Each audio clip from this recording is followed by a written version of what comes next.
Hi, my name is April Grayson. I am one of the co-collaborators from the Young Women's Freedom Center that has worked on this beautiful curriculum that you are utilizing for your people. And I just wanted to take a moment just to check in with you as a provider and kind of share the heart and the intention behind this curriculum and what we hope people are able to get out of these different exercises. And so first things first, like we're dealing with a really special population, a population that probably doesn't always receive the services that they need or the respect and the dignity that they deserve. And so the hope is that when we encounter this population, that we are seeing them as people, we are giving them the most holistic, beautiful journey through services. Because ultimately, like, who really wants to access services, especially when you've had to possibly tell the most horrifying situation in your life? You are coming out of a place of incarceration. You probably don't have anything. You're navigating different systems with different parole officers and different supervisions and just different stuff. And it's not always the nicest journey, the kindest journey. People are labeling you. People are being unkind to you. But the hope is that we can look at people as whole human people and come from the best, purest heart condition, so that we are providing a service to the population that we have chosen to serve. And just understanding that healing from trauma isn't a straight line. It's not an A to B. It might be a little zigzag, a little jagged. We are all getting to our end at different paces, different spaces. We all have different days, different triggers, and just really realizing that we all are doing the best that we can with what we have. And like I said, healing from trauma isn't this straight, perfect line. Of course, we would love it to be, and we all would love to have this easy journey, but that's just not what we have. And understanding that we all grow and we all learn and we all heal differently.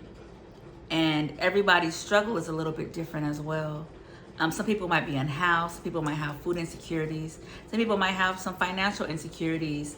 And so while me as a provider, I can come home to my house, live in my car, be with my friends and my family, that might not be the same for the person that I'm servicing and helping that day. And so just really being mindful that life is different for everybody, and that we're just trying to do everything through a trauma-informed lens, and that we are trying to see people and help people and understand that they need us in that moment, and they need us to be kind, they need us to be considerate, they need us to be our best selves.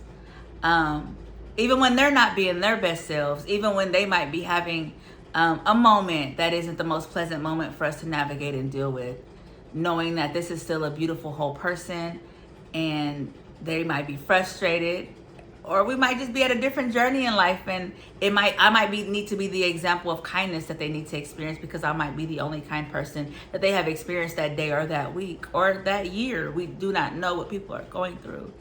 The hope is that you are also taking care of yourself, and you are making sure that you are well, and that you are aligned, and that you are using practices, if it's meditation, if it's nature, if you're taking hikes. I personally love a good manicure and pedicure. A fan of it. I swear by them.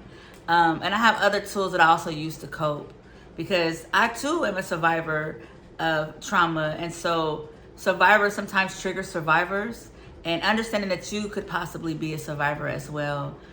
And that sometimes people's stories are similar and they align, or it's just, some of those stories sometimes are hard to swallow. People's life experiences, some people have survived through the most horrifying things, and it could be a little triggering for us. So the challenge is to see people through trauma-informed lenses.